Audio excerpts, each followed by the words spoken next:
Thank you. I declare open this hearing of the Public Accounts and Estimates Committee and ask that mobile telephones please be turned to silent. On behalf of the Parliament, the committee is conducting this inquiry into vaping and tobacco controls. I advise that all evidence taken by the committee is protected by parliamentary privilege. However, comments repeated outside of this hearing may not be protected by this privilege.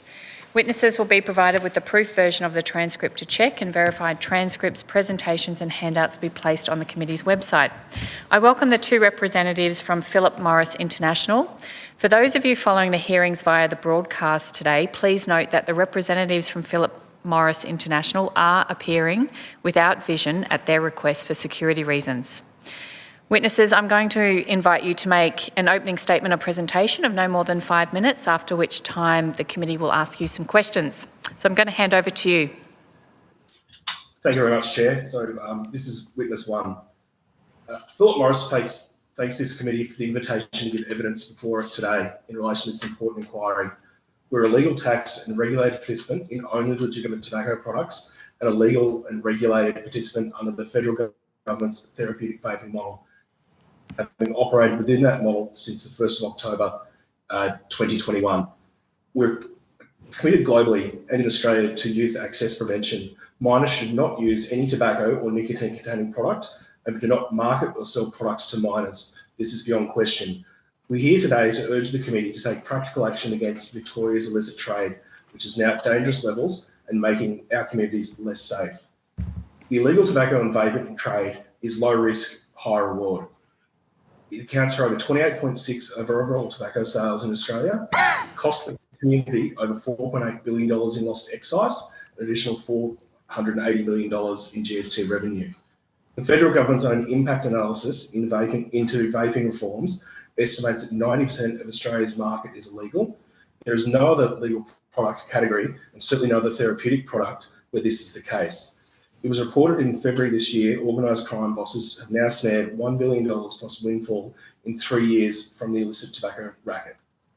A full shipping container of cigarettes can cost as little as $250,000 to import, but can reap up to $10 million in profit. This is a 40-to-1 profit margin. These sky-high profits are what is driving a culture of illicit tobacco criminal warfare in Victoria. Over 70 separate arsons attacks, including 50 on tobacconists, have occurred in Victoria since March 2023. War and criminal gangs are now routinely using arson and violence to intimidate, extort or coerce their rivals or law-abiding retailers. Gangs are now recruiting children as young as 14 for only $500 to commit arson on their behalf. Illicit tobacco and vaping profits don't just make our communities less safe, but criminals launder profits for even more serious criminal activity. Just last week, AUSTRAC assessed the illicit tobacco market as posing a medium and increasing money laundering threat. Both illicit tobacco and vaping products are untested, unknown and unregulated. The Australian Border Force has previously detected poisons such as formaldehyde and traces of rat faeces inside illicit tobacco products. The black market vapes do not comply with any regulation over the nicotine concentration ingredients. They contain harmful, unknown, untested ingredients being consumed in many cases by children. We welcome recent efforts by the federal and state governments to make a dent in the illicit trade, including work undertaken in Victoria by Task Force Luna and Task Force Viper, and the recently announced appointment of an illicit tobacco and e-cigarette commissioner at a national level. However, these efforts have been undermined by repeated policy failures. Better Regulation Victoria recommended to the Andrews government that introduce a licensing scheme for sales of illicit tobacco products and e-cigarette products in May 2022. If this recommendation had been properly implemented, perhaps our current environment of illicit tobacco motivated violence and intimidation could have been avoided or at least reduced. The committee may not be aware that the World Health Organization Framework Convention on Tobacco Control, Article 15.3, recommends licensing as a measure to help control illicit tobacco trade. We urge this committee and the Allen government and the Parliament more broadly to urgently implement a tobacco licensing product scheme in Victoria, similar to what we implemented in Queensland from 1 September 2024. As the Queensland retailers and wholesalers,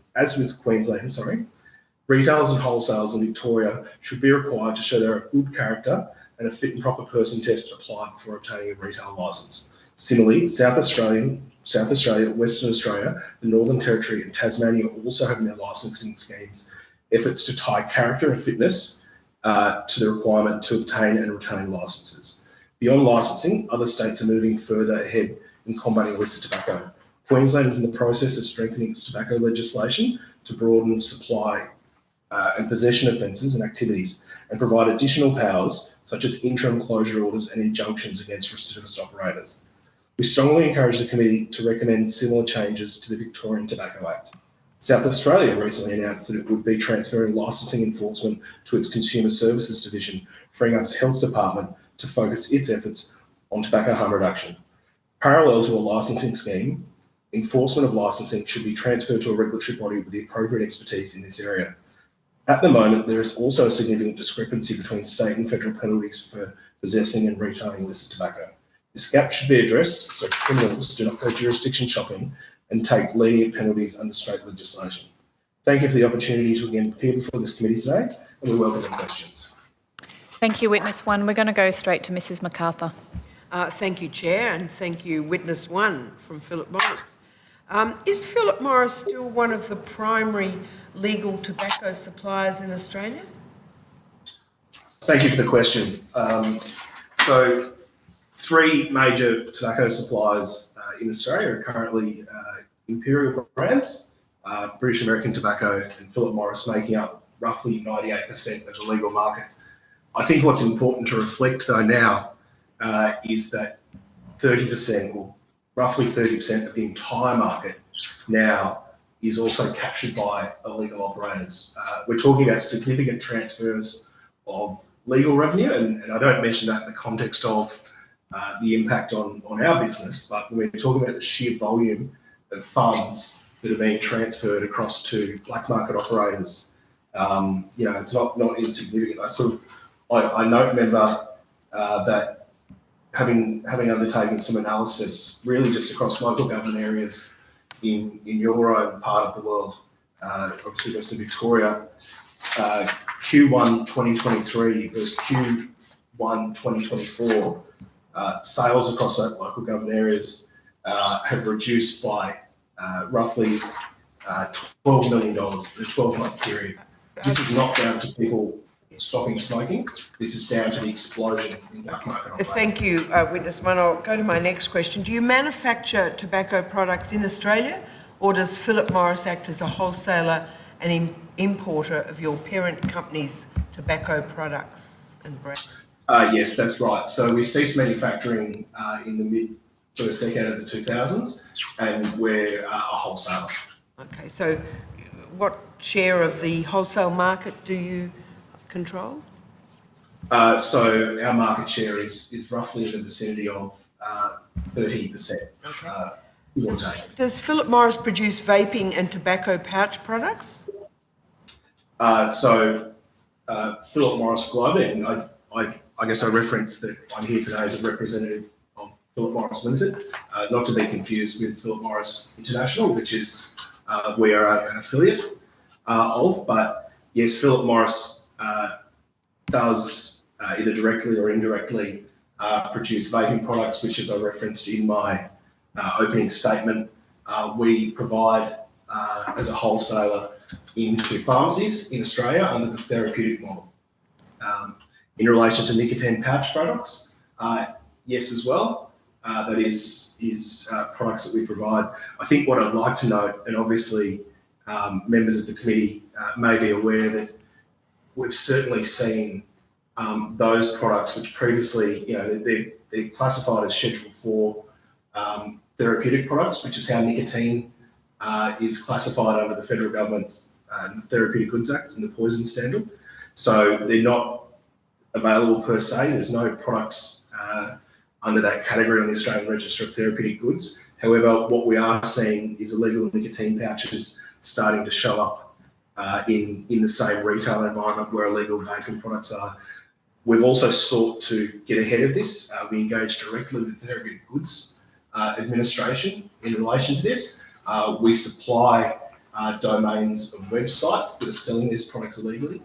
We routinely also supply to state law enforcement, essentially where we believe businesses are operating with illegal product categories for action to be taken. So will the vapes, they'll be sold under the revised Australian Pharmaceutical Vaping Scheme? Is that where your vapes will find them? So I think just for some background, the therapeutic model. So nicotine vaping products have always been illegal to be sold in Australia. We've never participated in the market outside of legal channels. We're, as I said, a legal, taxed and regulated business. Since the 1st of October 2021, our product's in line with the model that exists at that time and continues to exist, albeit in a slightly different form, are sold through that model, obviously requiring a prescription from a doctor and then obviously obtained through a licensed pharmacy. The fact and the reality is what we have had here is an explosion in the proliferation of illegal vaping products. Certainly over the last 2 years, I think we've seen more sophisticated illegal supply chains take over the sale of these products at a wholesale level. 90% of vaping products, estimated by the Commonwealth at the Commonwealth level, are being sold illegally, and obviously, we're sitting around the 28.9% of illicit tobacco products. What we would like to see to address this is greater enforcement at the border and obviously the street level. And I think as a legal, taxed and regulated business, we have a role to play in terms of utilising our resources to also provide support to governments and law enforcement to take action in relation to this purely because of the resources we have to do that. Okay, thank you. I'll hand over to my colleague. Thank you, Mr MacArthur. Mr Galea. Thank you, Chair. Thank you for joining us, Witness 1, Witness 2. To begin with, your website states that we are working towards a future without cigarettes, a future where adult smokers have access to smoke-free alternatives that are a far better choice than continued smoking. Now, Witness 1, experts have advised our committee that the long-term health effects of vaping are still unknown. So I'd like to ask, what scientific evidence do you have of the health impacts of vapes? Sure. So I think what's important, and I think what I would reiterate is these products are never for youth. And if people don't use nicotine, then they certainly shouldn't start. If they do, then obviously we would encourage them to move away from nicotine. But what we also have is a cohort of people who would otherwise continue to smoke. And so our business took a very bold decision. The only decision taken by a tobacco company to declare that we're in the process of moving away from these products. Now, the obvious question to that is, well, why don't you stop selling cigarettes?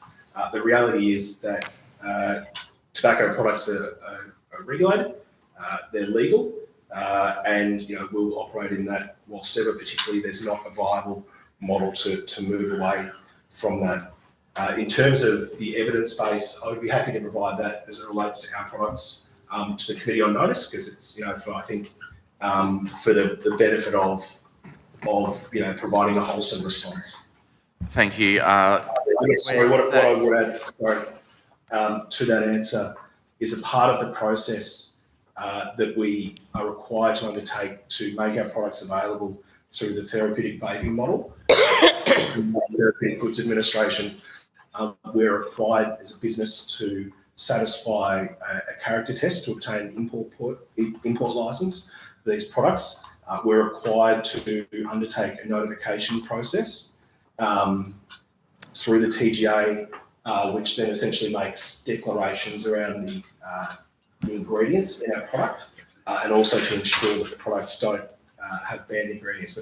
But I think the reality is... Sorry, specifically to the question, you said that you will be able to provide to the committee on notice those studies that you have regarding the health effects of vaping? I'm certainly happy to provide an evidence body. I think also reflecting on... Does that evidence include academic studies that are peer reviewed? Yes. Yes, great, thank you. We'll look forward to seeing that. Beyond what we've just discussed in terms of vaping, are there any other alternatives to smoking that Philip Morris is developing and marketing? So, I think Philip Morris provides a number of portfolio items across our smoke-free product categories. I think for brevity and the community to understand, non-combustible products now make up 40% of Philip Morris's global revenue. So when we talk about moving away from tobacco products, this isn't an academic exercise. This is happening. It's required significant investment.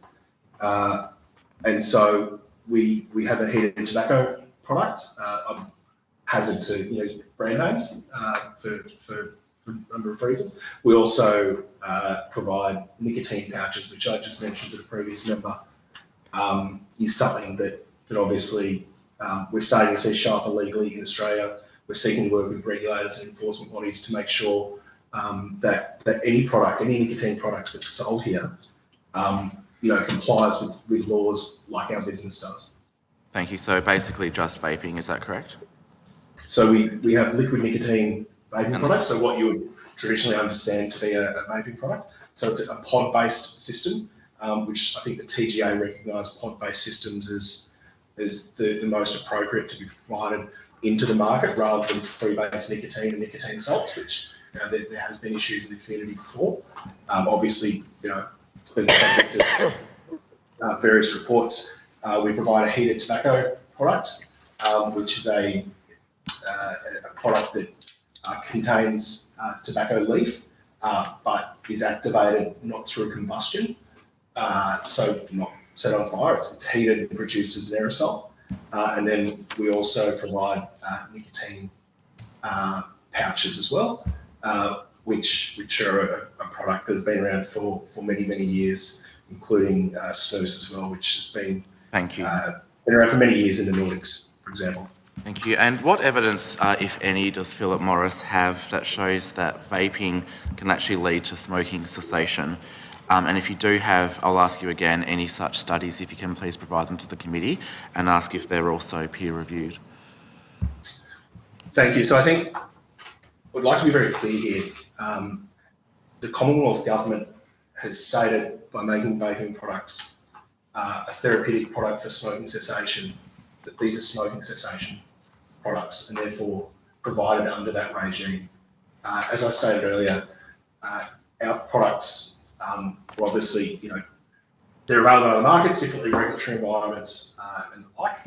Once again, happy to take it on notice and provide the body of evidence. Thank you. I'm assuming that you, amongst other industry players, will be making representations to government, the federal government as well, about the effects that those products would have on the cessation of smoking. Is that a fair assessment? Have you made those representations to government? So I think what's important is that, we comply with regulatory and legislative frameworks within, the jurisdictions we operate here. And so we obviously operate within the therapeutic framework here and go through the processes we're required to. So, thank you again. If you can provide those studies, especially if they are peer-reviewed, we look forward to seeing anything that you can provide to us to back up those claims. What proportion of vapers will become lifelong smokers, according to the data that you have?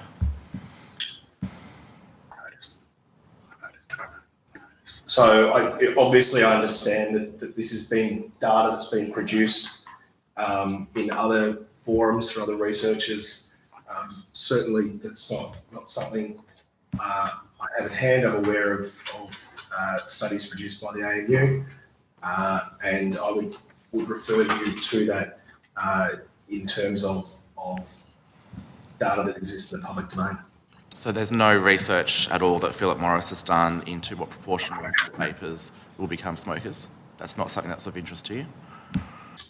I wouldn't say it's of interest to us, but rather it's really, our transition's designed to move people away from cigarettes, not the other way. So, I think it's quite been disingenuous from some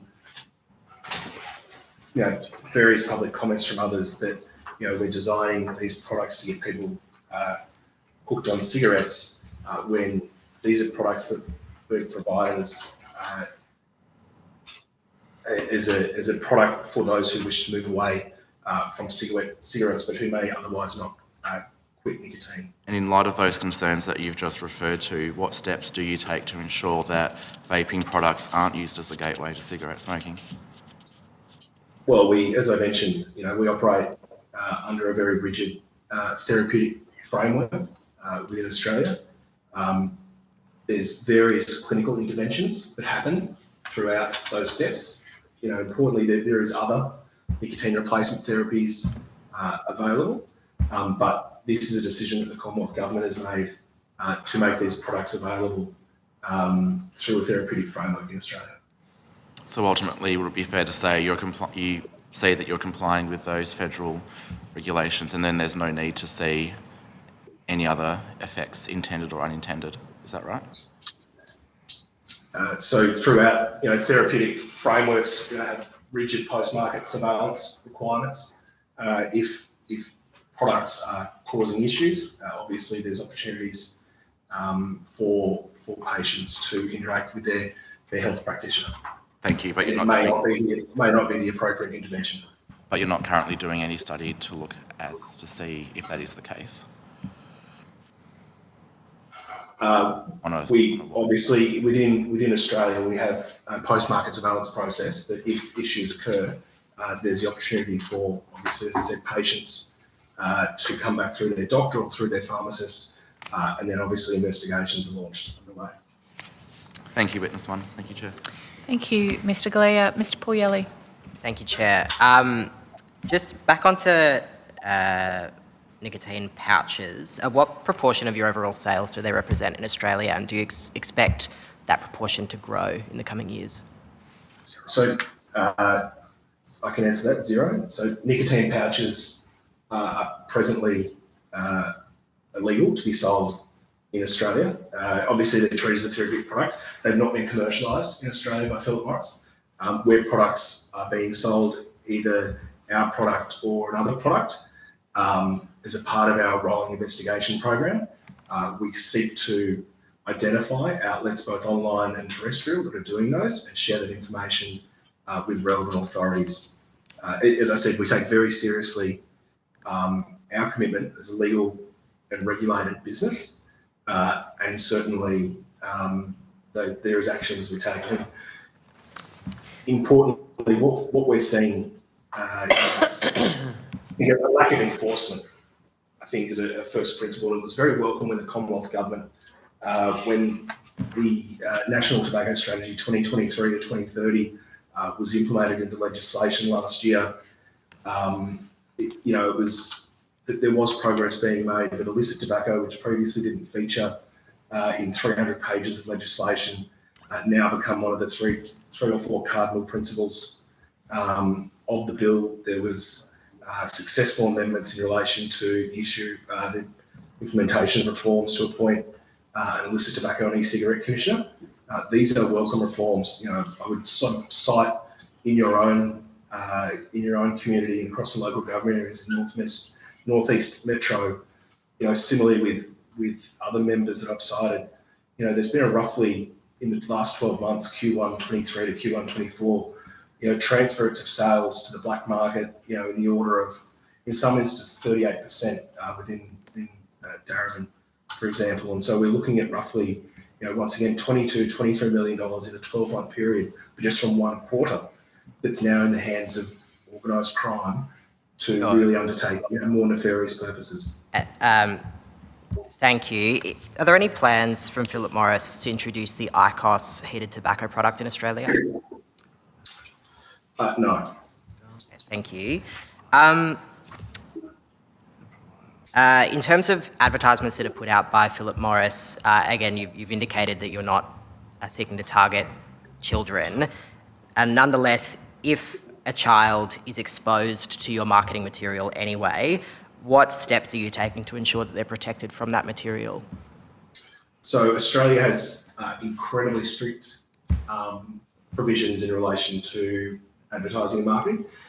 Those communications are restricted to trade in terms of communicating anything in relation to the commercial operation of our business. Obviously, we're a wholesaler. We need to speak to retailers. We need to understand what products we have and be able to provide them in the leading, in in the market. The reality is, I think we don't. Well, we don't advertise probably in the context of made people, be aware of how traditional advertising operates.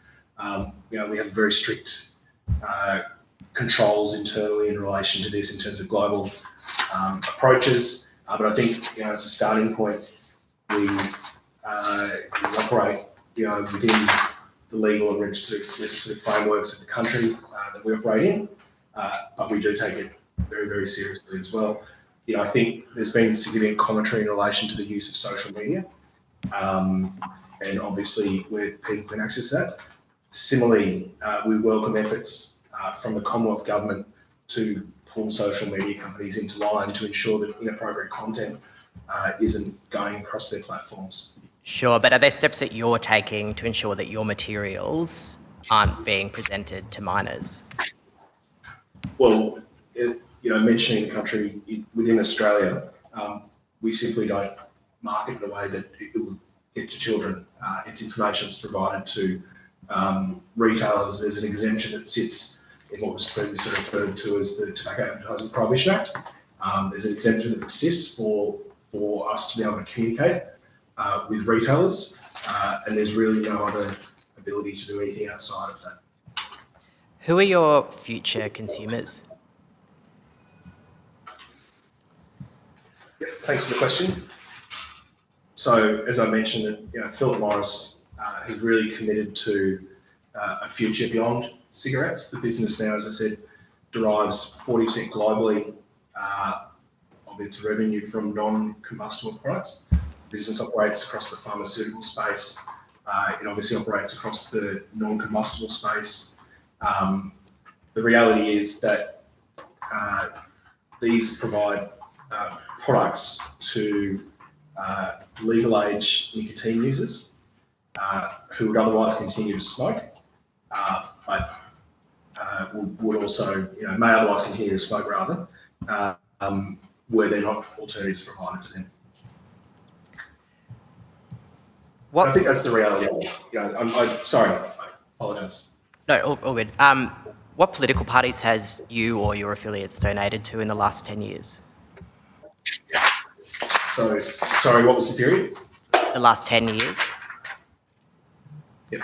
So I'm happy to take it on notice once again to provide a wholesome response. I think as a starting point, we comply with electoral commission requirements at a state and Commonwealth level. Once again, for a fulsome response, I'm happy to provide an answer on notice, but also noting that the information is publicly available on the Australian Electoral Commission website. Thank you. In any way, does Philip Morris or its affiliates track or sponsor the tracking of children across social media platforms to extract data in relation to smoking promotion or vaping or other tobacco products that are being made? No.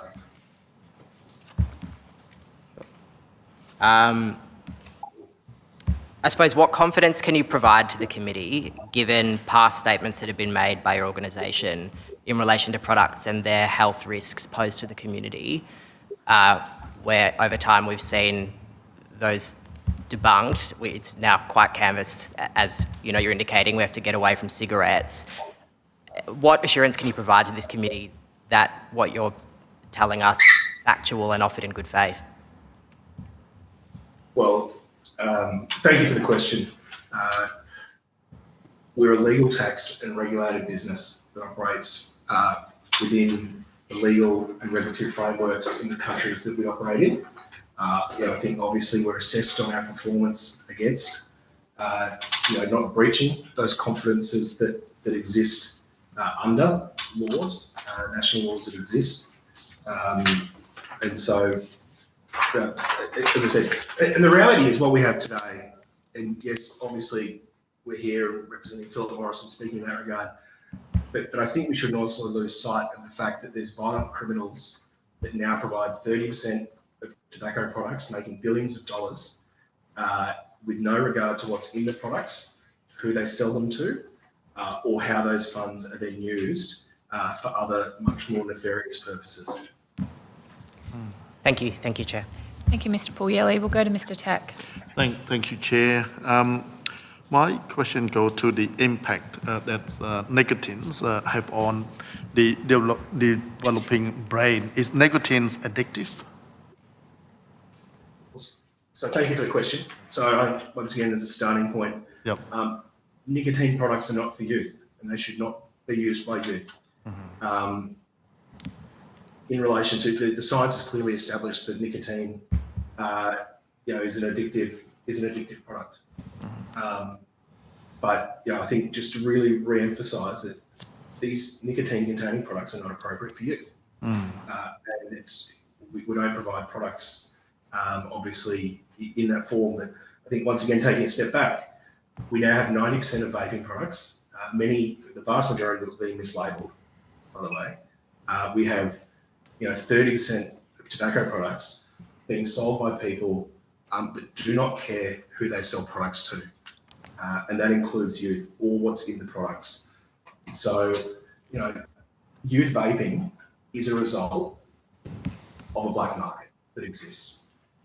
I think, once again, sir, as with the other members, in terms of assessing the impact in your own local community, between Q1 2023 and Q1 2024, within those specific time bands, there's been an erosion of $6 million in terms of transference of sales from the legal to the illegal market. Now, we make our communities less safe. That's $6 million that is now potentially washing around your local community to be used for much worse purposes. Thank you.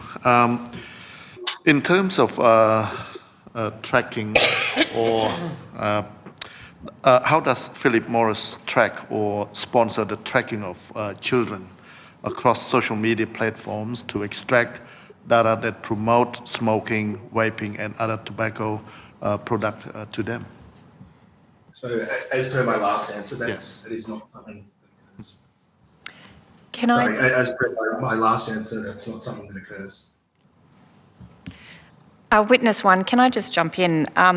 Forgive me, I'm not sure that you really answered Mr Tack's previous question. Let me ask you again. I just want to have a very clear understanding of your response to it. What impact does nicotine have on the developing brain, and is nicotine addictive? I'd like your answer, please. So, thank you, Chair.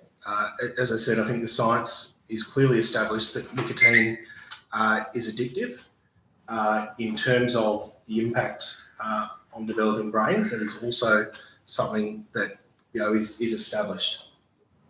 In terms of the specifics, I am not equipped to be able to answer that. I'm not a doctor or a scientist, and I'll leave my response there. Thank you, Mr Tack. Yeah. Well, I can go back to my previous questions about the tracking or sponsor the tracking of children. If you can answer again, please, across the social media platform to attract data to promote smoking, vaping, and other tobacco products to children. So, thank you for the question. Once again, obviously, as a reference point, I'm here today representing Philip Morris Limited, the Australian business. Obviously, Philip Morris International and the other affiliates around the world comply with state and national laws. In terms of, so I can certainly confirm that's not something that's undertaken here. I can obviously only answer on behalf of the business here, but I'm confident to state that in every other jurisdiction, the business complies with its very strict marketing code, but also national laws and regulations. We don't conduct research on people under the legal age. To add to that. Yeah. All right. Perhaps in a similar line, experts have advised the committee that if you are not smoking by the time that you are at the age of 18 or 20, it is unlikely that you are ever going to take up smoking after that. Who are your current consumer? And if you can, who are your future consumer, please? Thank you for the question. So without being aware of the full context of the commentary or who it was made by, I'll answer to the best of my ability. Those, we don't sell our products to those who are not legal age users, essentially. Otherwise, our products are provided in a general business market. There's obviously, government, and as rightfully do, very strong tobacco control measures, significant investment in quit smoking measures, significant funding that's made available, significant advertising campaigns. Some of the strictest laws in the world in terms of plain packaging, advertising bans, products not being available in front of counter. I guess what I'd come back to is we comply in this model that exists for this, that's legal and regulated. I think what we shouldn't lose sight of is the fact that 30% of products being sold do not operate in this way. And so the question is, who are these people's market? Certainly they can't give commitments that it's legal age nicotine users, that their products are regulated, that they provide excise tax to the government to conduct, to fund community services and anti-smoking programs. And so obviously whilst, we and other peer companies operate in the legal market, the fact of the matter is 30% of products being sold out there and only growing are being sold by people who have no regard to that. And this is a real issue, I think, that we've all got to address. Okay. All right. Thank you. Thank you, Mr. Tack. Mr. Hilakari. Yes, thank you, Witness 1 and Witness 2. Does Philip Morris fund scientific research favourable to its business interests? Sorry, could you repeat the question? I'm just wondering the scientific research that you fund that's favourable to your business interests, and do you fund those? So similarly, I'll just reference the fact that here representing Philip Morris Limited, we're a wholesaler of products in a legal regulated market in Australia. We don't conduct scientific research within this market. As I said, we're simply wholesaler. Whatever scientific research Philip Morris conducts, is done elsewhere. What I do know. Do you receive reports in that case from your partner companies that demonstrate that research, and can you provide those to the committee? I'll have to take that on notice. Thank you. Could you also please take on notice how much has been spent on this research over the last financial years and last 5 financial years? I'm happy to take that on notice.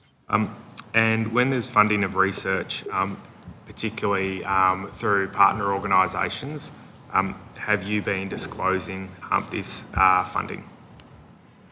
Similarly, once again, that's not an exercise that we undertake. No worries. I'll take us to social media.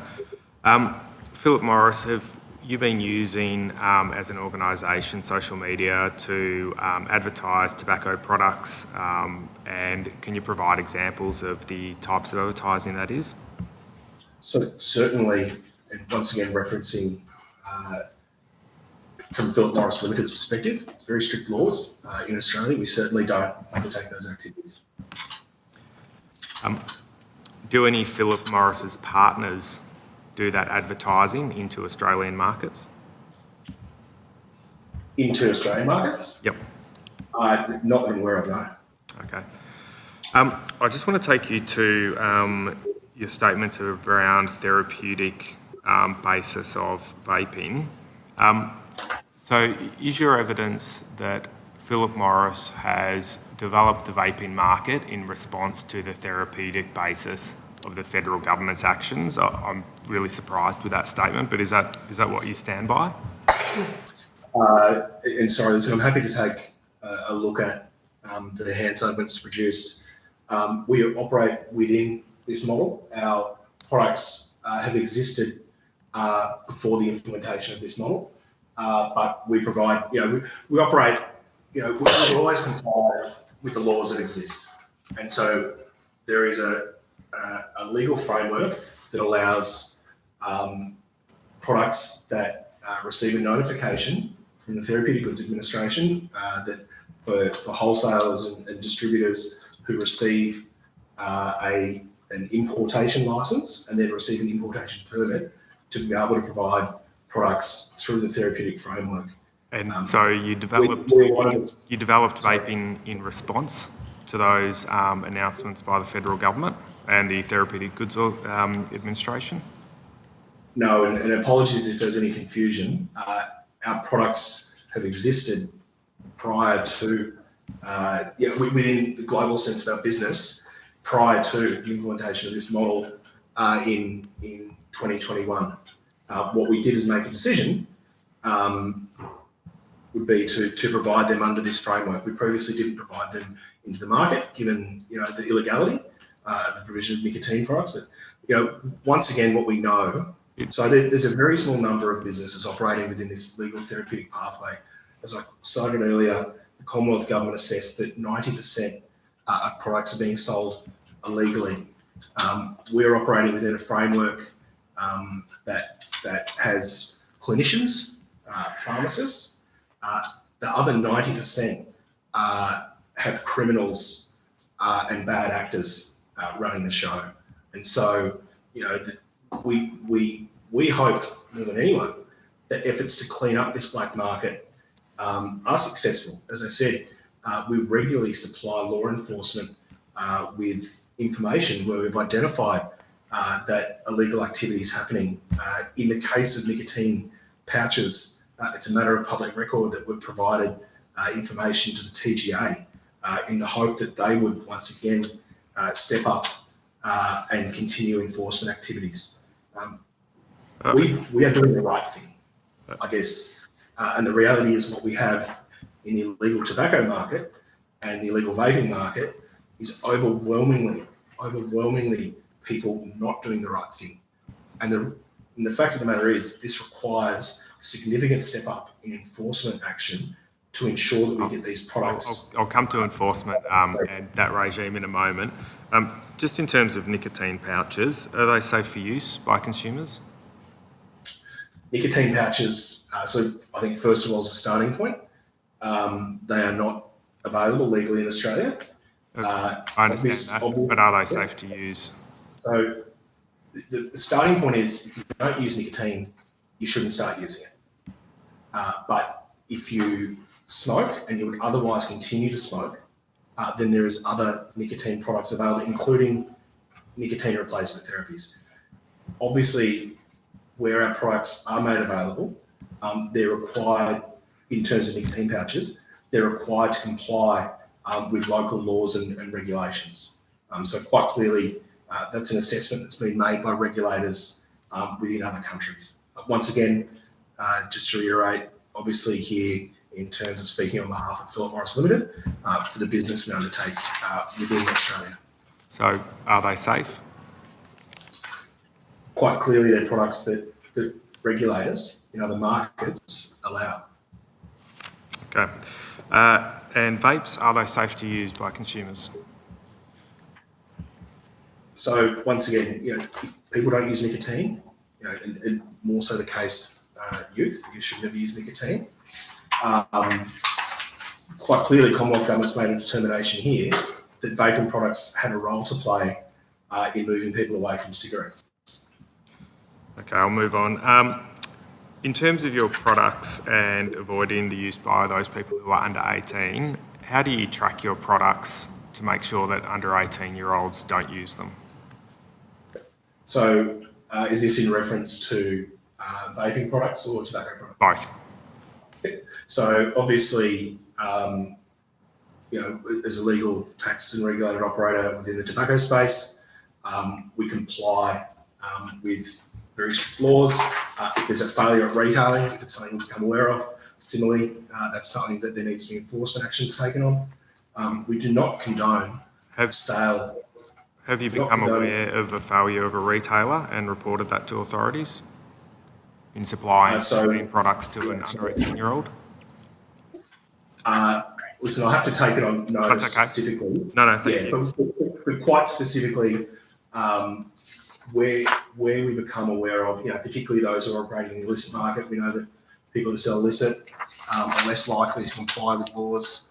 Our trading terms, very specific, give us the powers, but I'm happy to take on notice specific instances. Thank you. In terms of vaping products, if you wish to access a vaping product, one of our product, quite clearly you require a prescription from a doctor, and then obviously to attend a pharmacist to purchase that product. But I would once again juxtapose that with the fact that 90% of people are accessing it by, attending a store and, buying something that no one knows what's in it. And the only way we're going to deal with this is for enhanced enforcement. And thank you. I might just go there now. So licensing regime has obviously been proposed and discussed in Victoria. Do you have particular views on key elements of what that licensing regime should include? If it's okay, sir, I might just hand over to witness 2. Thank you. In relation. Yeah, thank you very much, witness 1, and thank you for the question.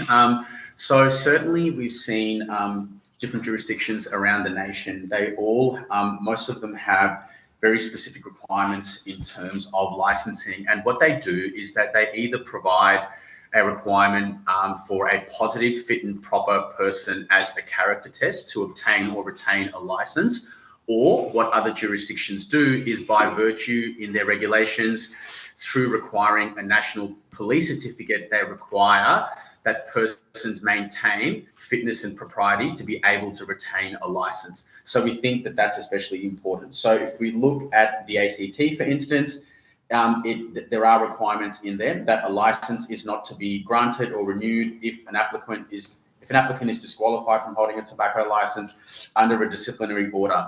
As my colleague referred earlier, Queensland introduced very strict legislation, and as of 1 September 2024, to either a wholesaler or a retailer to hold and retain a tobacco license, they will need to demonstrate that they are a fit and proper person. And then if we look at other jurisdictions, such as the Northern Territory, like a national police certificate, again, is required. In South Australia, the minister may suspend or cancel a license if the holder of a license is no longer a fit and proper person. In Tasmania, there's also a requirement that the applicant is a fit and proper person to hold a license. Again, the same thing in Western Australia. So what this does is it adds a checkpoint and an additional step, ensuring that if there are retailers out there who are doing the wrong thing, who are selling illegal products, the government has the power to revoke a license. And certainly with other higher risk products such as alcohol, that's certainly the case of how it actually works. So beyond licensing, we'd also just encourage the committee to look at Queensland legislation, which is currently under amendment at the moment, which is the Queensland Tobacco and Other Smoking Products Act. It's under a parliamentary inquiry, and there are some very specific and targeted reforms that will likely be introduced as part of that. And one of those is around broadening the definition of illicit tobacco to illicit nicotine, which in a very targeted way recognises that the market is multifold. It's no longer just cigarette products. Often unscrupulous retailers are actually retailing both of those products. That amendment legislation also broadens the type of conduct and activity which is illicit beyond just the end retail transaction. It includes penalties for commercial possession at off-site premises, new offences for employees and persons acting on behalf of another, and also new offences specifically for those who supply illicit products to children outside their business activities. There are also powers, as witness 1 referred to in the opening statement, around the judiciary being able to have injunctions or interim closures of recidivist operators who continue to do the wrong thing. So these amendments, this is to give you a flavour that they are very targeted and precise recommendations to target the illicit market. No, thank you. And in terms of the enforcement process related to that licensing regime, do you see a particular body being best equipped to handle that?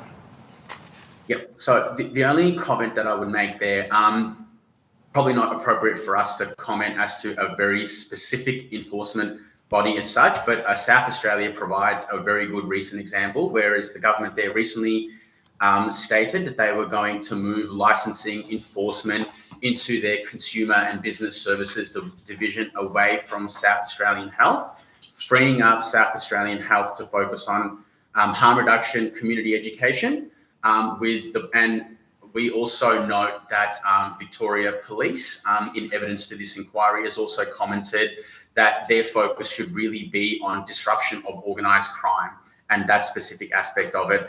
And licensing enforcement per se should therefore most likely sit within a body that has existing regulatory expertise in this area, which I'm sure exists in the current Victorian government architecture. Just in regards to, you mentioned in Witness 1, mentioned in evidence, I think it was 42%, is that right, of your product sales are vapes now, is that correct, or am I incorrect on that? Sorry. So that's from a global revenue perspective. Yes. 40% of products are non-combustible products. So combustible products refer obviously to traditional tobacco. The balance obviously is across the rest of the business, which is a variety of products. Obviously, referenced heated tobacco and other non-combustible products that we have. And globally, do you have figures on whether there has been an increase in number of people using Philip Morris products, or has there been a decrease, i.e. are your non-combustible products being a replacement, or are they just increasing your market? Yes, thank you for the question. So as I've mentioned, our non-combustible products are really, have been developed for those that would otherwise continue to smoke, but may not quit nicotine altogether.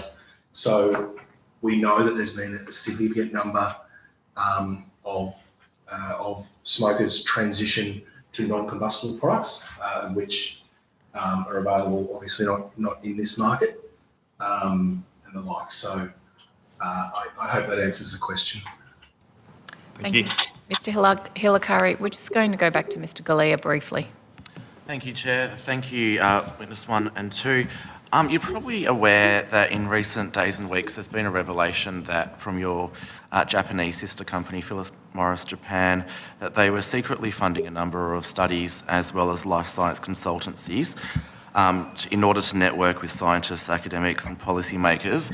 The documents also showed that they had projected an increase in their sales targets for cigarettes at the same time that they were publicly projecting that their sales would be decreasing. In light of this, and I realise that they are a separate arm of the business, a separate company, but in light of the apparent deception that's come out from Philip Morris Japan, how can we as a committee and how can the Victorian people be confident in the statements that Philip Morris Limited in Australia is making both publicly and here to our committee today? Thank you for the question. As I've referenced, within Australia, we're a legal, taxed and regulated business. We've operated in this market for 70 years.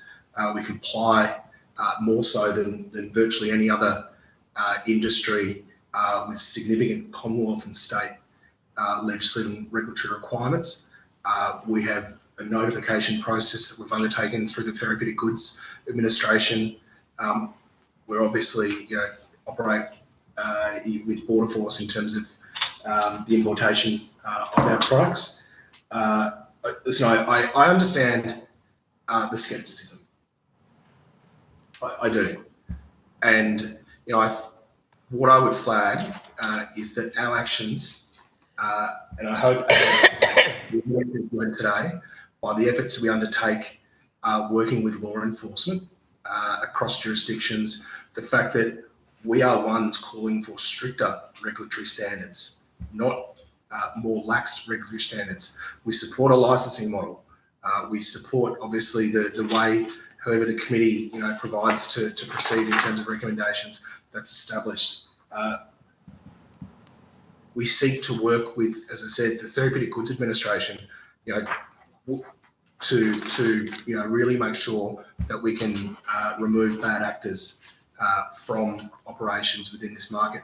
Because the reality is we have 30% of tobacco products being sold with money being funneled to organised crime to undertake very, very terrible activities. We've seen 85 bombings. Indeed, and 90% absolutely. of vaping products. Absolutely, I think we're in relative accordance when it comes to the illicit tobacco activity. Just to categorically state for the record, then, the Australian division of Philip Morris is not involved or has not been involved in secretly funding research in the same manner in which Philip Morris Japan has. Is that correct? No. Thank you. Thank you, Chair. Thank you, Mr. Galea. Witness 1 and Witness 2, thank you very much for taking the time to appear before the committee today. The committee will follow up on any questions or any additional questions, and questions taken on notice in writing, and responses are required within 5 working days of the committee's request. The committee is going to take a break before recommencing this hearing at 11 a.m. this morning. I declare this hearing adjourned. Thank you. I declare open this hearing of the Public Accounts and Estimates Committee. I ask that mobile telephones please be turned to silent. On behalf of the Parliament, the committee is conducting this inquiry into vaping and tobacco controls. I advise that all evidence taken by the committee is protected by parliamentary privilege. However, comments repeated outside of this hearing may not be protected by this privilege. Witnesses will be provided with the proof version of the transcript to check, and verified transcripts, presentations and handouts will be placed on the committee's website. I welcome a representative from British American Tobacco. For those of you following the hearing via the broadcast today, please note that the representative from British American Tobacco is appearing without vision at their request for security reasons. Witness 1, I invite you to make an opening statement or presentation of no more than 5 minutes, and this will be followed by questions from the committee. Over to you. Thank you, Chair, and thank you for the opportunity to present before the Public Accounts and Estimates Committee inquiry into vaping and tobacco controls. BAT Australia appreciates the committee's discretion in allowing this hearing to be held remotely and de-identified due to the security risks our employees face from the illicit tobacco and e-cigarette trade. In 2016, a former BAT Australia employee was violently attacked due to his involvement in providing intelligence to the illicit market to law enforcement. This incident underscores the precautions that, as a business, we must take to protect our employees' safety. While I'm unable to provide specifics on my title, I would like to confirm my role within BAT Australia is related to public policy, and to specifically state I do not work directly with the coordination, gathering or law enforcement engagement relating to illicit intelligence. BAT Australia complies with all public health measures, and we recognise the need for strict regulations on tobacco and e-cigarette products. Lawful manufacturers such as BAT Australia and our retail customers operate in direct competition with the illicit market and the criminal syndicates selling unregulated products in Victoria and across Australia. As indicated by the widely reported criminal activities, Victoria has become a flashpoint in Australia's battle against the illicit tobacco and e-cigarette trade. BAT Australia agrees with the Victorian Police's assessment that limited regulatory enforcement and low penalties have made Victoria an attractive target for serious and organised crime networks. Notably, Victoria remains the only Australian jurisdiction without a tobacco licensing scheme, facilitating low barriers to entry for illicit operators. BAT Australia's submission to the Illicit Tobacco Review by Better Regulation Victoria in February 2022 recommended the following key measures be adopted by the Victorian Government. Firstly, assign responsibility for illicit tobacco enforcement to Victoria Police. Secondly, introduce a tobacco licensing scheme to exclude criminal operators. Thirdly, grant police broader powers to search premises suspected of dealing in illicit tobacco. And fourthly, implement on-the-spot fines and introduce criminal offences for significant seizures of illicit tobacco.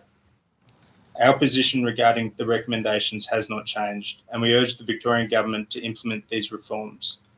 While acknowledging the need for greater regulatory and law enforcement action in Victoria, BAT Australia appreciates that many of the primary drivers of the illicit market in Australia are Commonwealth responsibilities.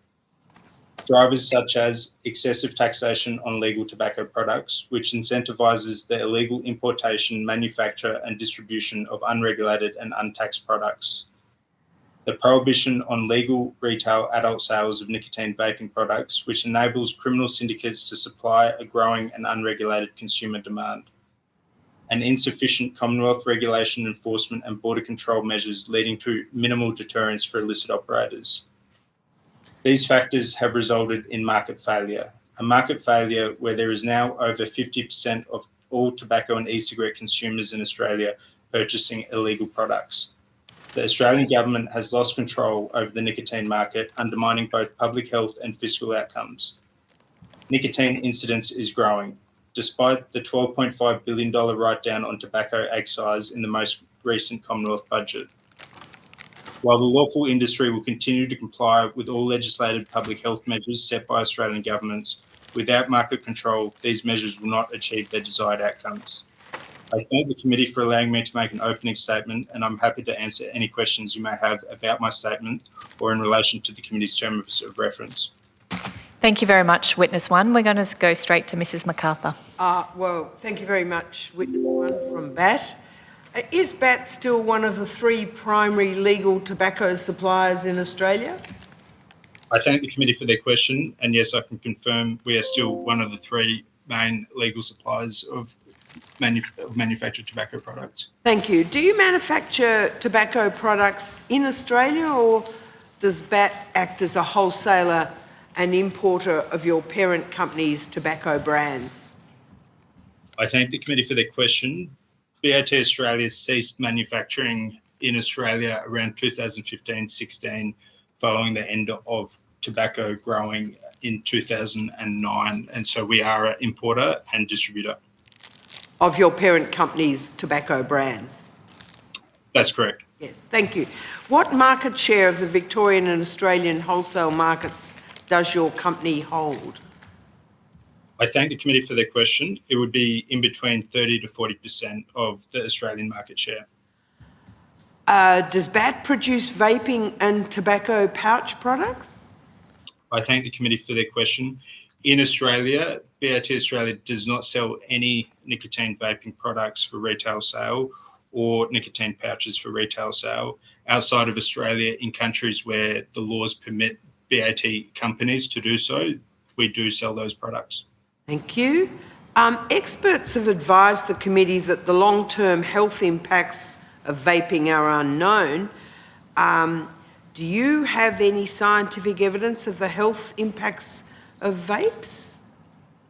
I thank the committee for their question. And Can I just interrupt? Don't worry about thanking us each time. We appreciate that you like us and you thanked us. It will save a bit of time. Not a problem.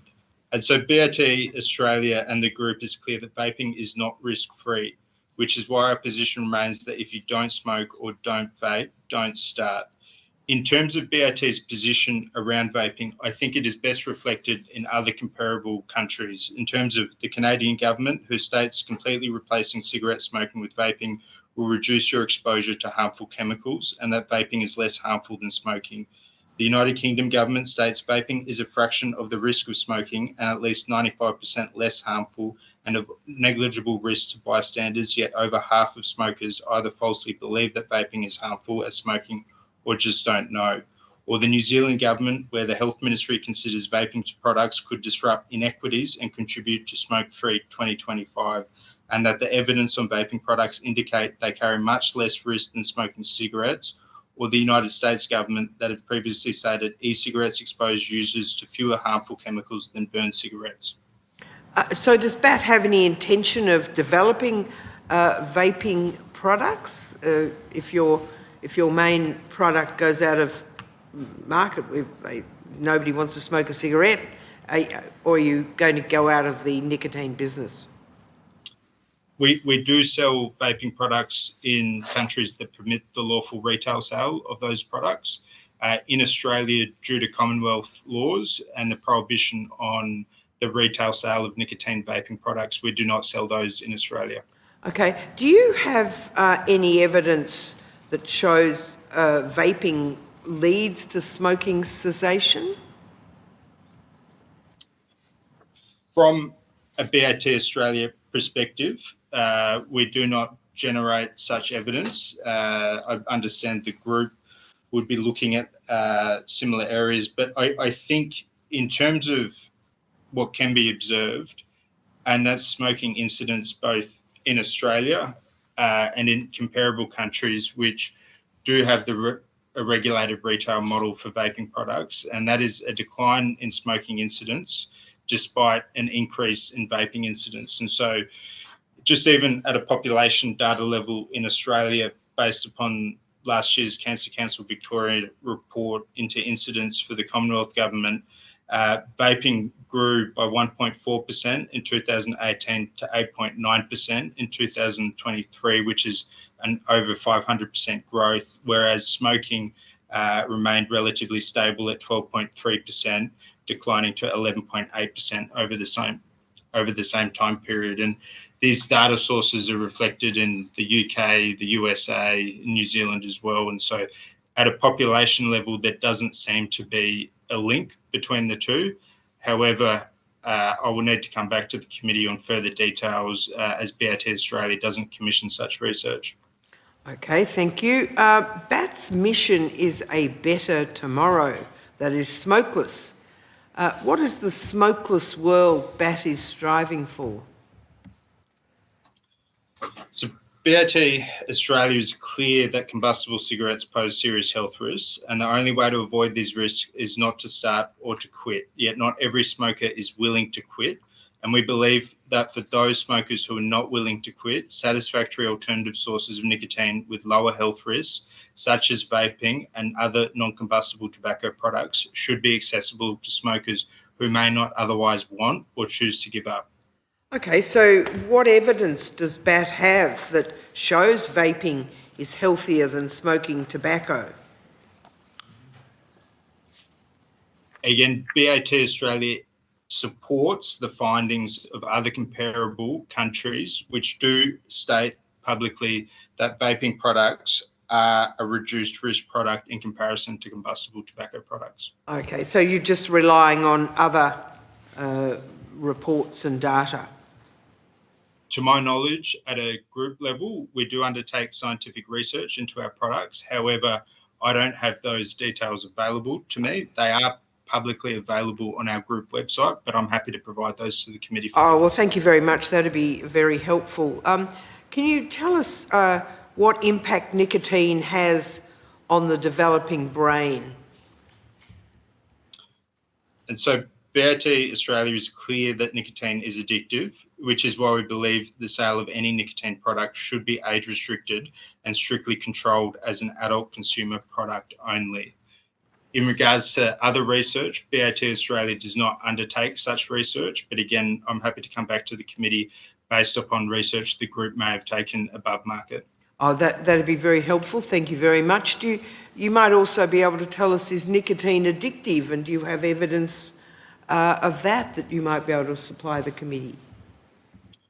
Yes, BAT is clear that nicotine is addictive, which again is why we believe the sale of any nicotine product should be age restricted and strictly controlled as an adult consumer product. I'll hand over to my colleague now. Thank you, Mrs MacArthur. We'll go to Mr Galea.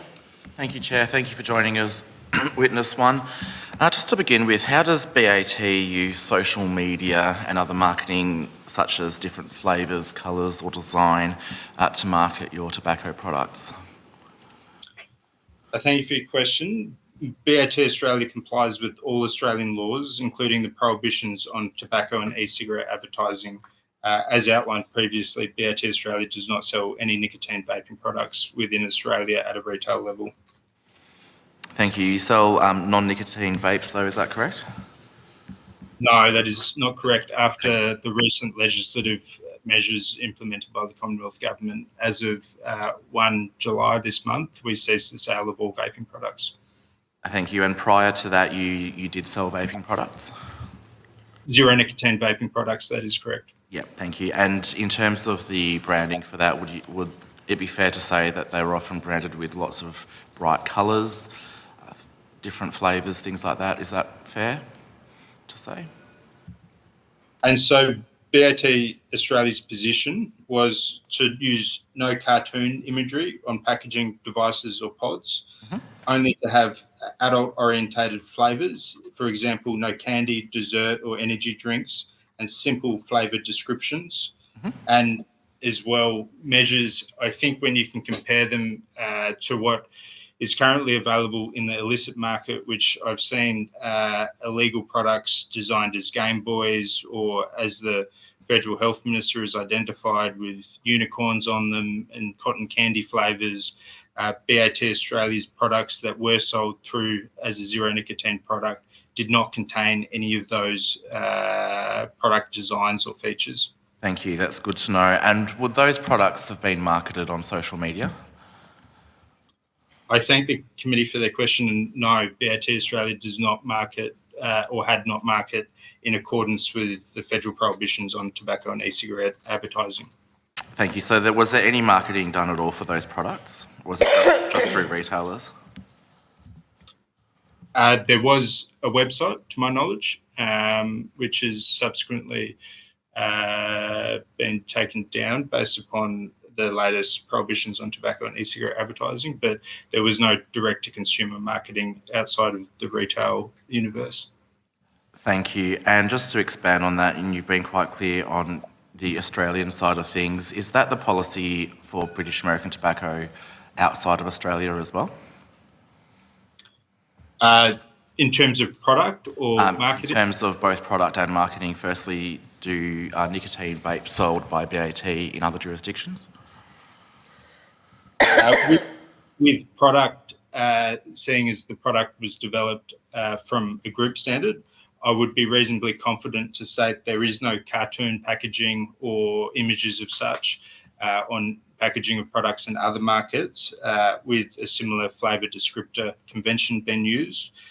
With regards to marketing, we do have global responsible marketing principles which are available online and are applied in markets where such activities can be legally undertaken. But as a representative for BAT Australia, I'm not too familiar with what those practices are in those markets. Okay, thank you. So are you aware of your foreign colleagues selling nicotine vapes in other markets? Thank you for the question. Yes, I'm aware that BAT as a group at an end market level sells nicotine vaping products in markets where it's legally permitted to do so to adults. Thank you. Realising that this might be a little bit more in terms of the previous regulation that you referred to, those federal government changes, how would you ensure that your products weren't being accessed or marketed to children? Thank you for your question. BAT Australia supports the implementation or adoption of strict standards to regulate the packaging, labelling, ingredients and naming conventions of vaping products to reduce youth appeal.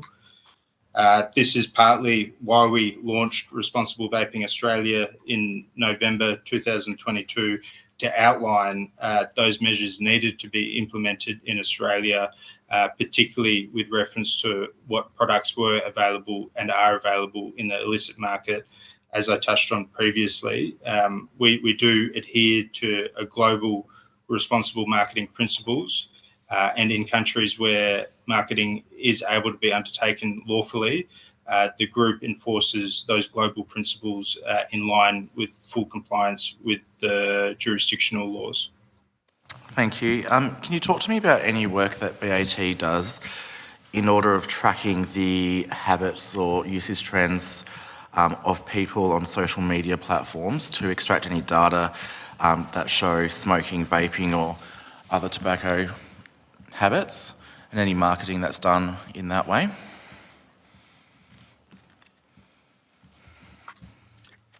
Thank you for your question. Again, BAT Australia does not market e-cigarette products in Australia.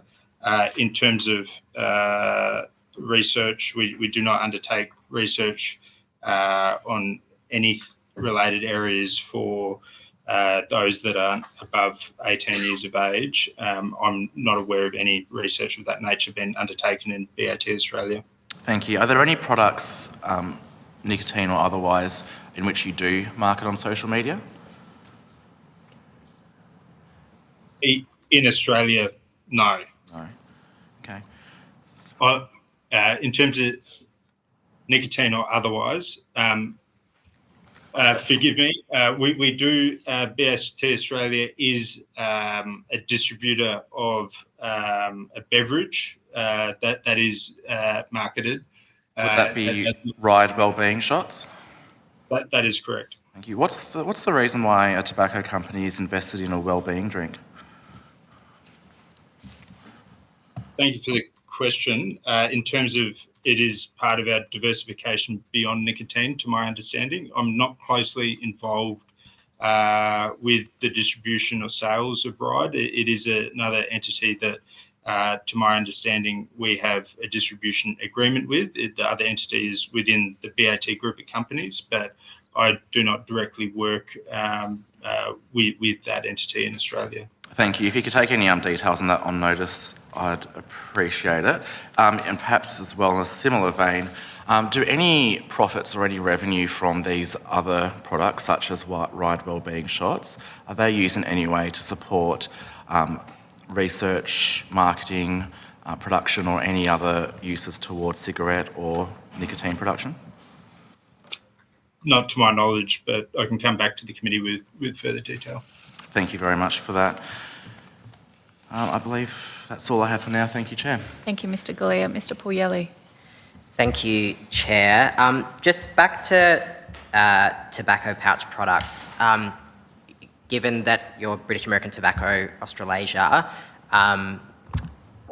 with respect to the operations that you have outside Australia itself, what proportion of pouches, what proportion do the pouches represent in terms of your overall sales? I thank you for your question. I'm a representative of BAT Australia Ltd.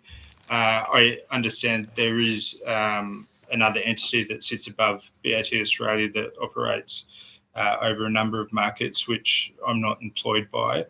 To my knowledge, I do not believe nicotine pouches are for sale in any markets under the Australasia banner. However, I'm happy to come back to the committee to confirm, as I'm not absolutely confident.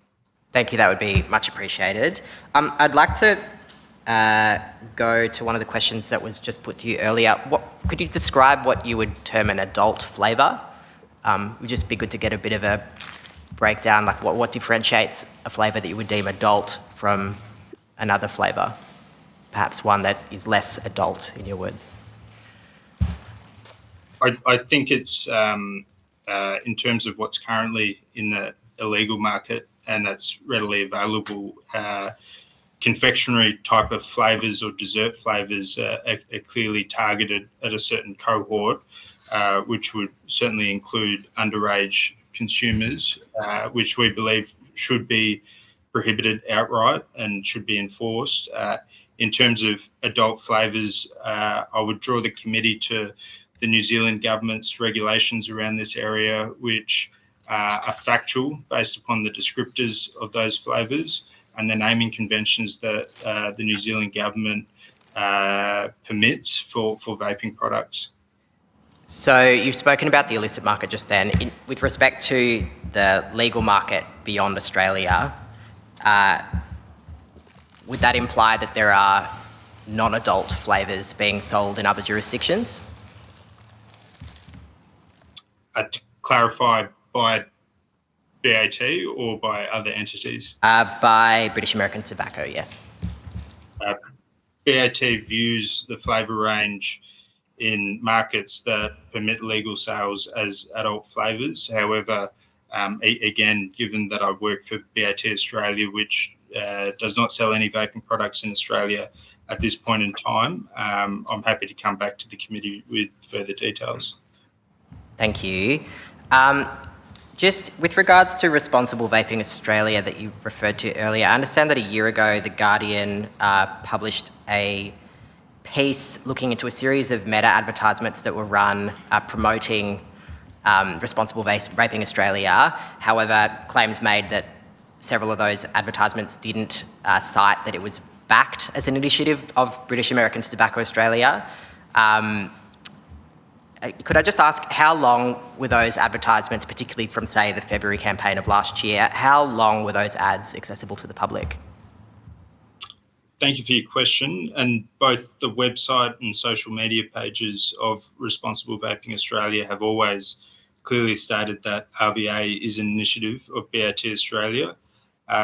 With regards to that article, if I remember correctly, Meta did publicly state that these ads were not selling vaping products, but promoting social issues tied to vaping to Australians aged 18 and over. All advertising social media pages and websites have always been targeted and restricted, including age gates, to adults only. And the purpose of the launch of was launched with the aim to end the black market trade of nicotine vaping products and ensure Australian adult consumers were able to purchase products in a responsible and regulated way. Sure. If possible, could you provide a breakdown of donations that you've made to political parties in Australia in the last 10 years? Or from your affiliates, I should point out.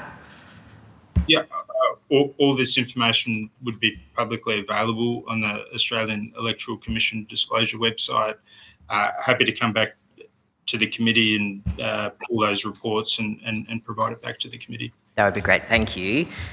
Just to touch on as well that the smokeless world, the better tomorrow that BAT speaks of in its mission. So really we're not saying smokeless in the broad sense, we're just saying not cigarettes, right? Like if you're looking at another product that you're still smoking a vape or you're smoking a heated tobacco product. That is in the smokeless world that you're talking about, still using those products.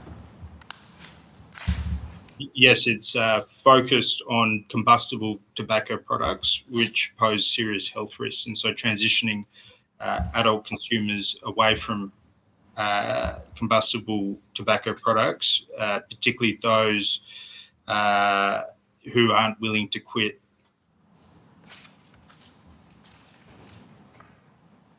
Okay. And so would you put to this committee that a heated tobacco product, or I think as you put it, a non-combustible tobacco product is not a serious health risk?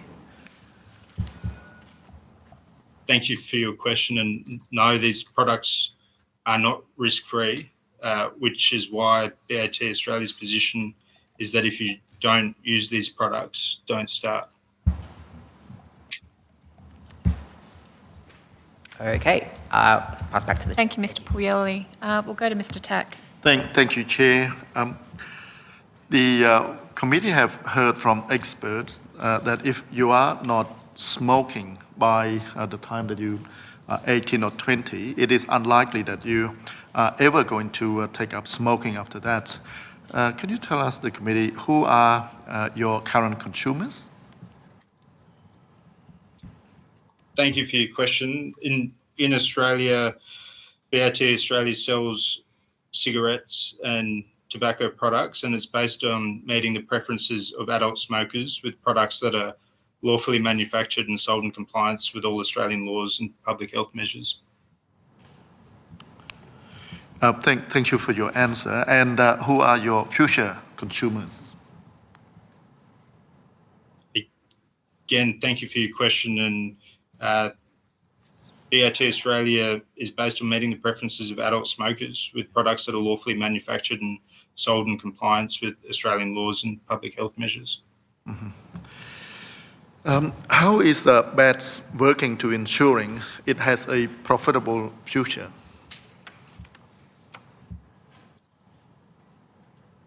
Thank you for your question. And BAT Australia meets the lawful demand from adult smokers, and we sell lawful tobacco products in compliance with all Australian laws and public health measures.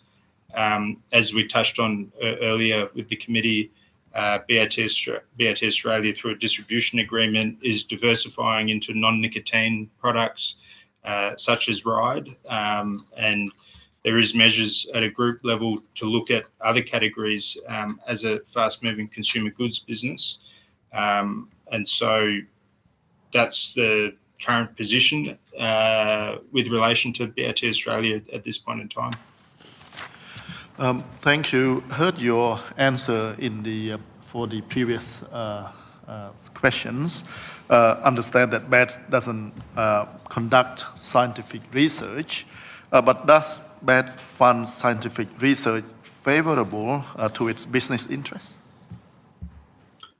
Thank you for your question, and apologies. To clarify, BAT as a group does undertake scientific research.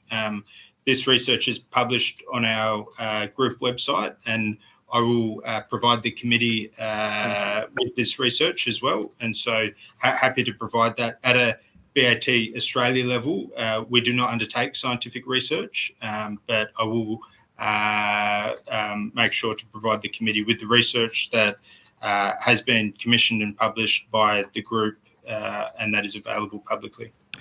Thank you, Will. Looking forward for that. For that research. And so how much has been spent on these categories over the last financial years? Thank you for your question. I'm certain that our research and development investment is outlined in our annual report and is broken down. I don't have the annual report in front of me, but I will get that detail and provide it to the committee for your consideration. Thank you. One final question from me, Chair. Is BAT's funding of research in part or in full always publicly disclosed? Thank you for your question. BAT commissioned research would be publicly disclosed. It is publicly published. We do have a number of R&D facilities across the world. I think our largest is in Southampton in the United Kingdom. And the reports that come out of that are published publicly with full disclosure that they have been undertaken by the BAT group, and happy to provide that list of scientific publications the group has undertaken. Okay, thank you for your answer. Thank you, Chair. Thank you, Mr Tack. I will go to Mr Hilakari. Thank you, Witness One, and appreciate your time this morning. I'll start with some basic ones, just where your cigarettes are manufactured. Thank you for your question. To my knowledge, and I might have to come back and confirm, but to my knowledge, they were primarily manufactured in Singapore up until recently, when the factory may have been put into care and maintenance. I think now it's potentially a split between Indonesia and South Korea. But if I could come back with the exact details, No, that's great. Yeah. And does BAT Group own these facilities? I would imagine so. If you could come back on notice on that one.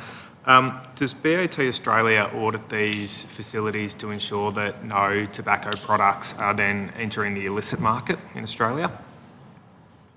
Not BAT Australia, to my knowledge, but the BAT Group certainly does have mandatory supply chain compliance procedures, which, as BAT Australia, we have to abide by too, and all markets within the collective group of BAT companies also have to abide by. And these controls include implementing the supply chain compliance procedure, know your customer and know your supplier, as well as the third-party anti-financial crime procedure to ensure where supply is going to markets, it's commensurate with legitimate demand, as well as having procedures for investigating, suspending and terminating dealings with customers or suppliers suspected of involvement in the illicit trade. You bring me to one of my later questions, but I'll ask it now. Has BAT Group or BAT in Australia cancelled any of their supply relationships to any of their customers?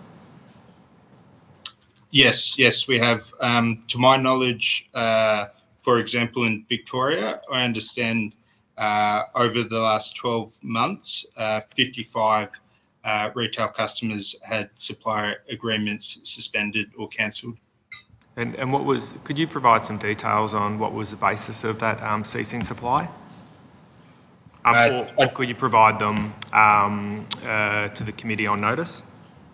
Of course, my understanding they would be breaching our supply chain integrity in terms of, not our supply chain integrity, but our supply agreements with regards to the sale of illicit tobacco products. But happy to come back. for the details. So if BAT Group was, BAT Australia was made aware that there was an illicit tobacco on sale at the same site as a place that they had supplied, they would cease supply in that site. Is that correct? If we have direct supply agreements with that site or that customer, I won't go into exact details due to security risk, but there is a compliance program undertaken by BAT that identifies and has assurance processes in place. And if that site is identified as being involved with the illicit tobacco industry, we do then commence a process which ultimately sees the termination of that supply agreement. If I may, for the committee's benefit as well, there was an application made to the ACCC in 2016 as all manufacturers, the large 3 manufacturers, have similar programs in place, and it was put to the ACCC in 2016 for authorisation so that we could act together to identify, issue warning notices and jointly cease supply to retailers or wholesalers of illicit tobacco products in the hope that this would be a significant deterrence from the lawful industry to retailers wanting to enter or operate within the illicit tobacco trade. The application was denied in 2017, and therefore we have to undertake our compliance program independently of the other major tobacco suppliers. But certainly that would be something that we would urge the committee to reconsider and potentially support the ACCC providing authorisation for the lawful industry to work together with our compliance programs and make sure illicit wholesalers or retailers of tobacco products cannot access lawful supply. Thank you, and thank you for bringing up that earlier ACCC example. In terms of the supply to minors of your products, would you take the same approach with ending supply and ceasing supply to those retailers who've been found to supply to underage consumers? Yes, if we have a supply agreement in place and they are found and convicted of supplying to underage, supplying regulated tobacco products to underage persons, we would cease supply with those retailers. Just because I'm not familiar with this, would you just be able to outline your differences between those that you have a supply agreement with versus those that there's some other arrangements? Of course, and so, for example, in Victoria, I understand we have supply agreements of between around 2,000 or so suppliers. However, I think it's been in the media that there's at least over 1,000 illicit retailers in Victoria. In those illicit retail stores, there is a wholesale market which where we have supply agreements with, maybe wholesaling to other retailers. I think this kind of goes to the point of why licensing is critical, not just retail licensing, but also wholesale licensing. And so those product flows can be tracked and there can be compliance mechanisms within the trade to ensure any lawful supply of products are not going to illicit retailers and illicit retailers are shut down. In terms of that tracking and that licensing, I'll come back to the licensing in a moment, but what do you see as some important elements of a tracking regime, and are there places that you think do this well and have best practice? I think as we've kind of, the committee may have heard earlier this morning, we certainly see Queensland and the legislation that they introduced at the end of last year. I believe it takes effect from 1 September as a good model, as a good practice model for the licensing framework, where they do have retail and wholesale licensing. They do have effective measures in terms of non-compliance with packaging, graphic health warnings, with excise avoided, as well as the powers of authorised officers and infringement notices. With regards to the broader picture, and I touched on it with my opening statement, we do believe that the current market being over half illicit of tobacco and e-cigarette products, that it is at a point where we need law enforcement as being the compliance and the operator. I do acknowledge that the Victoria Police have outlined that they understand their involvement should be focused around organised crime. However, it is prolific, and I think I have heard previous law enforcement statements stating that what's currently happened has taken a public health issue and turned it into a crime issue. And so law enforcement would be the natural fit for that compliance. But again, acknowledging that South Australia has recently announced they're moving to a liquor licensing agency type of regulatory model, which we would certainly see as a good step forward as well with that respect. So appreciate all that, but I might just take you back to tracking. You obviously track your own products within Australia from the point of import all the way through to the distribution to your suppliers and onward sales. Do you support a stronger tracking regime that ensures that that suppliers to the public can demonstrate that they are supplying only legitimate products? We would certainly support in terms of supply chain tracking, and there is, I think in certain states such as the Northern Territory, data has to be provided by manufacturers in terms of the lawful supply going into that jurisdiction. We have long called for a national supply chain approach from the Commonwealth Government, which would be consistent and would be able to address cross-jurisdictional flows. However, we certainly feel and believe in the first instance with Victoria, retail compliance needs to be the number one priority with licensing of fit and proper persons. And then once that is established, there's an opportunity to build upon that and continue to address through legislative measures and enforcement measures the illicit market. And so and I'll go back to your previous answer and thank you for outlining some of your preferred example around Queensland. So the preferred licensing regime is a standalone compliance authority supported by Victoria Police. Is that the evidence that you're putting forward?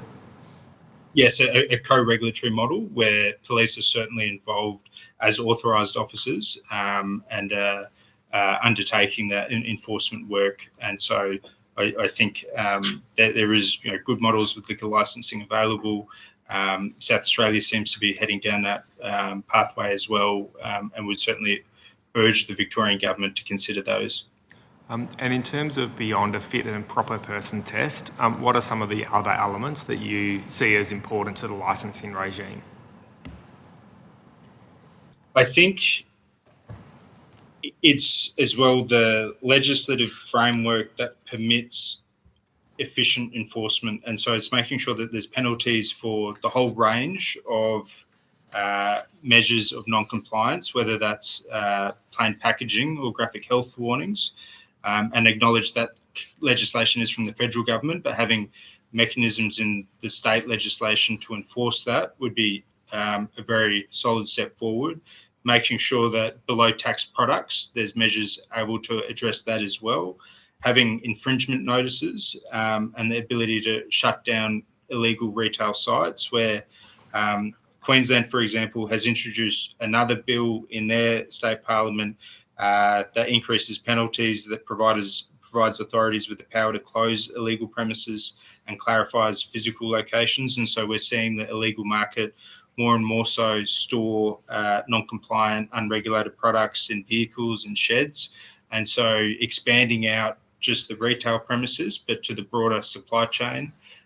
We would certainly also support measures to ensure, and I think it's something that Victorian Police have outlined previously, but around landlords as well. And so if landlords are identified to have retail tenancy agreements with illicit stores, that they should certainly be terminated. And so it's looking at the whole network of how the illegal market operates and making sure that there's legislative enforcement measures there targeting everything within that universe. And I'm just going to take you to, and thank you for that answer, and I'm just going to take you to some other areas quickly. Just in terms of, has British American Tobacco undertaken, either yourself or at the group level, any research on taxes versus black market? So the increase in taxes or decrease in taxes and costs of legitimate cigarettes versus the increase in the black market, and if so, could you provide those to the committee? Yes, of course. I believe it was last year we commissioned a UK group, Independent Economics, and formerly I think they were called Llewellyn Economics, and we did modelling in terms of the maximum revenue point, the decreasing returns from excise, and so we can provide that to the committee. That was attached to our federal budget submissions. We also have the joint industry FDI report, but we certainly do have modelling with regards to excise, and happy to provide all of that to the committee. Thank you, that's appreciated. And I understand that you're not involved in the sale of these in Australia, but just a few questions on these. Does British American Tobacco Australia view pouches as safe? I thank the committee for the question. Again, it goes back to nicotine products are not risk-free, which is why our position remains that if you do not use them, you shouldn't start. And we would view nicotine pouches in the same category as that. Okay, and you'd consider the same for vapes as well? That's correct. Thank you. That's my questions. Thank you, Mr. Hilakari. Well, Witness 1, thank you very much for taking the time to appear before the committee today. The committee will follow up on any additional questions or questions taken on notice in writing, and responses are required within 5 working days of the committee's request. The committee is now going to take a short break before recommencing the hearing at 12:30 p.m. I declare this hearing adjourned.